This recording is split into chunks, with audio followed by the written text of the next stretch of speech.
Alright, just like anything, you do one, next one goes a whole lot faster.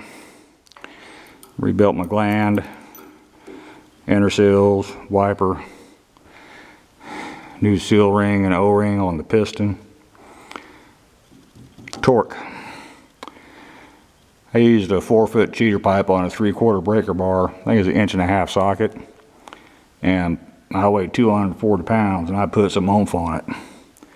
And I put Loctite on it too. So maybe it won't come apart. I already inspected the barrel, she's fine. Now I like to use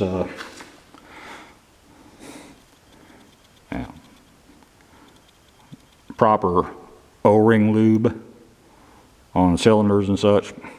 Personal preference, you can use what you want. You can dip it in hydraulic oil, kind of messy. You can get you some proper O-ring lube, kind of expensive. A lot of folks use red grease. Just anything, just do not install seals and O-rings dry. That's bad. Okay? So, you start putting this thing back together. When I get to this spring ring here, I'll show you the trick to that. So, back in a few. Thank you.